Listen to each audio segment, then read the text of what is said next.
ایک دفعہ کا ذکر ہے کہ ایک درویش تھا، اس کا گھر بہت کمزور حالت میں تھا اور حالات دن بدن مشکل تر ہوتے جا رہے تھے۔ ایک دن اس کی بیوی نے پریشانی سے کہا کہ گھر میں کھانے کو کچھ بھی نہیں بچا، کئی دن سے حالات ایسے ہی ہیں۔ درویش نے سکون سے جواب دیا، صبر کرو، اللہ تعالیٰ بہت بڑا ہے، وہی راستہ نکالے گا۔ اگلی صبح وہ روزگار کی تلاش میں نکل پڑا۔ چلتے چلتے اس کے دل میں کئی سوالات اٹھنے لگے، کس کے ہاں جاؤں گا، کہاں کام ملے گا، کیا کروں گا؟ یہی سوچتے سوچتے وہ ایک درخت کے نیچے بیٹھ گیا۔ اپنے دل سے کہا، آج کسی انسان کے لیے نہیں، آج میں اللہ کے لیے محنت کروں گا، اور وہ عبادت میں لگ گیا۔ شام ہو گئی، خالی ہاتھ گھر واپس آئے۔ بیوی نے پوچھا، کیا آج کچھ کام ملا؟ درویش نے کہا، ہاں، ایک بڑے صاحب کے ہاں مزدوری کی ہے، انہوں نے کہا ہے کل پھر بلائیں گے اور پھر پیسے دیں گے۔ دوسرے دن بھی وہ خالی ہاتھ لوٹا۔ بیوی نے پھر پوچھا، کیا آج کچھ ملا؟ درویش نے جواب دیا، صاحب نے کہا ہے کہ 3 دن کی مزدوری ایک ساتھ اکٹھی دوں گا۔ بیوی خاموش ہو گئی۔ تیسرے دن دل بھاری کر کے وہ اسی راستے سے دوبارہ نکل پڑا۔ راستے میں اس نے اللہ سے دعا کی، یا اللہ، اگر آج بھی خالی ہاتھ لوٹا، گھر والوں کا دل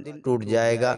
یہ کہتے ہوئے وہ سجدے میں گر گیا اور آنکھوں سے آنسو بہنے لگے۔ اٹھتے وقت اس نے تھوڑی سی مٹی کپڑے میں باندھ لی تاکہ گھر جا کر لگے آٹا لایا ہے۔ جب وہ گھر پہنچا تو منظر بدل چکا تھا۔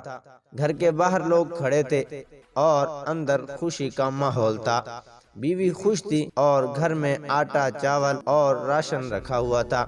بیوی نے بتایا کہ جس صاحب کے ہاں تم کام کرتے ہو، آج ان کے لوگ قافلے کے ساتھ آئے اور یہ سب سامان چھوڑ گئے۔ تمہاری محنت اللہ کو بہت پسند آئی ہے۔ اگر تم اسی طرح سچے دل سے کام کرتے رہو تو انعام بڑھتا جائے گا۔ یہ سن کر درویش سجدے میں گر گیا اور بولا، بے شک جو انسان اللہ کے کام میں لگ جاتا ہے، اللہ اس کی تمام پریشانیوں کی ذمہ داری خود اٹھا لیتا ہے۔